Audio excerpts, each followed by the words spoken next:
ಎಲ್ರಿಗೂ ನಮಸ್ಕಾರ. Welcome back to mixed bill with Mahalakshmi YouTube channel. ಬಿಸಿಯಾಗಿ ಈ ಚಳಿಗೆ ಆರೋಗ್ಯಕರವಾದ ನೆಲ್ಲಿಕಾಯಿ ರಸಮ್ನ ಹೇಗೆ ಮಾಡೋದು ಅಂತ ತೋರಿಸ್ತಾ ಇದ್ದೀನಿ. ಈ ಬೆಟ್ಟದ ನೆಲ್ಲಿಕಾಯಲ್ಲಿ ವಿಟಮಿನ್ ಸಿ ಹೇರಳವಾಗಿರೋದ್ರಿಂದ ಈ ಚಳಿಗೆ ಒಂದ್ಸಲಿ ಟ್ರೈ ಮಾಡಿ ನೋಡಿ, ತುಂಬ ಚೆನ್ನಾಗಿರುತ್ತೆ. ನಾನಿಲ್ಲಿ 2 ಬೆಟ್ಟದ ನೆಲ್ಲಿಕಾಯಿನ ಈ ಥರ ಸಣ್ಣದಾಗೆ ಕಟ್ ಮಾಡಿ ಇಟ್ಕೊಂಡಿದ್ದೀನಿ. 1 ಬೌಲಷ್ಟು ತೆಂಗಿನಕಾಯಿ ತೊಗೊಂಡಿದ್ದೀನಿ. ಫ್ರೆಶ್ ತೆಂಗಿನಕಾಯಿ ಆಗಿರಬೇಕು.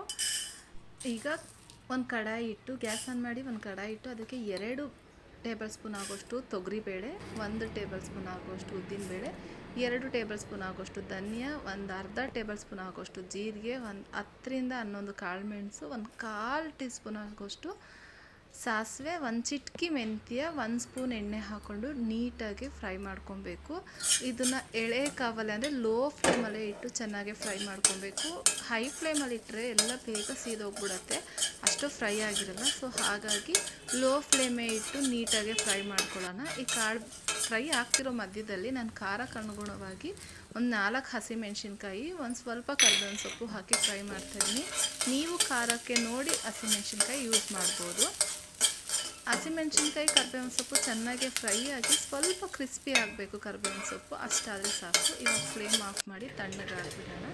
ನೆಕ್ಸ್ಟ್ ಒಂದು ಮಿಕ್ಸಿ ಜಾರ್ಗೆ ನಾವು ಕಟ್ ಮಾಡಿರೋಂತಹ ಬೆಟ್ಟದ ನೆಲ್ಲಿಕಾಯಿ ಮತ್ತು ಕಟ್ ಮಾಡಿರೋಂತಹ ತೆಂಗಿನಕಾಯಿ, ನಾವೇನು ಫ್ರೈ ಮಾಡಿರ್ತೀವೋ ಆ ಕಾಳನ್ನ ಬೇಳೆನ ಹಾಕ್ತಾಯಿದ್ದೀನಿ.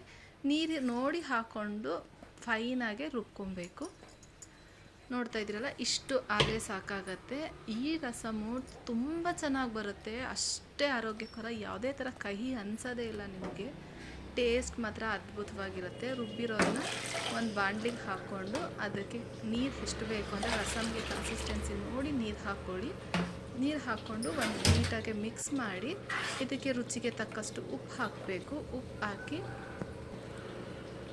ಸ್ವಲ್ಪ ಅರಶಿನ, ಒಂದು ಅರ್ಧ ಟೇಬಲ್ ಸ್ಪೂನ್ ಆಗೋಷ್ಟು ಅರಶಿನ ಹಾಕಿದ್ದೀನಿ. ಇದನ್ನು ಮಿಕ್ಸ್ ಮಾಡಿ ಕುದಿಯೋಕ್ಕೆ ಬಿಡೋಣ. ಕುದಿಯೋಷ್ಟರಲ್ಲಿ ನಾವಿಲ್ಲಿ ಒಗ್ಗರಣೆ ಮಾಡ್ಕೊಳ್ಳೋಣ. ನೆಕ್ಸ್ಟು ಒಗ್ಗರಣೆಗೆ ಒಂದು ಒಗ್ಗರಣೆ ಪ್ಯಾನ್ ಇಟ್ಟು ಅದಕ್ಕೆ ಒಂದು ಸ್ವಲ್ಪ ಆಯಿಲ್ ಹಾಕಿ, ಒಂದು 2 ಟೇಬಲ್ ಸ್ಪೂನ್ ಆಯಿಲ್ ಹಾಕಿ, ಒಂದು ಅರ್ಧ ಟೇಬಲ್ ಸ್ಪೂನ್ ಸಾಸಿವೆ, ಜೀರಿಗೆ ಸಾಸಿವೆ ಚಿಟಪಟ ಅಂತ ಸಿಡಿದ ಮೇಲೆ ಒಣಮೆಣಸಿನ್ಕಾಯಿ, ಇಂಗುನ ಹಾಕಿ, ಇಂಗನ್ನ ಮಿಕ್ಸ್ ಮಾಡಬೇಡಿ, ಇಂಗು ಹಾಕಿದ್ರೇ ಫ್ಲೇವರ್ ಫುಲ್ಲಾಗಿರೋದು. ಸ್ವಲ್ಪ ಕರಿಬೇವಿನ ಸೊಪ್ಪು ಹಾಕಿ ಒಗ್ಗರಣೆ ಆಗುತ್ತೆ. ಇದು ಕುದೀತಾ ಇರೋವಂತಹ ರಸಮ್ಗೆ ಒಗ್ಗರಣೆ ಮಾಡಿಕೊಂಡ್ರೆ ಎಮ್ಮಿಯಾದ ರಸಮ್ ರೆಡಿ ಆಗುತ್ತೆ. ಬಿಸಿ ಅನ್ನಕ್ಕೆ ಈ ಚಳಿಗೆ ಸೂಪರಾಗಿರುತ್ತೆ. ಮೇಲ್ಗಡೆ ಸ್ವಲ್ಪ ಕೊತ್ತಂಬರಿ ಸೊಪ್ಪು ಹಾಕಿದ್ರೆ ನೆಲ್ಲಿಕಾಯಿ ರಸಮ್ ಟೇಸ್ಟಿಯಾಗಿ ರೆಡಿ ಆಗುತ್ತೆ.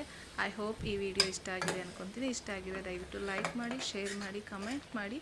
ಸಬ್ಸ್ಕ್ರೈಬ್ ಆಗಿಲ್ಲ ಅಂದರೆ ಪ್ಲೀಸ್ ನನ್ನ ಚಾನಲ್ನ ಸಬ್ಸ್ಕ್ರೈಬ್ ಮಾಡಿಕೊಂಡು ಹೊಸಬ್ರಿಗೆ ಸಪೋರ್ಟ್ ಮಾಡಿ ಅಂತ ಕೇಳ್ತಾ ಇದ್ದೀನಿ. ಇದೇ ಥರ ಸಿಂಪಲ್ ಆ್ಯಂಡ್ ಟೇಸ್ಟಿ ರೆಸಿಪಿಯೊಂದಿಗೆ ಮತ್ತೆ ಸಿಗ್ತೀನಿ. Thank you for watching. Keep supporting.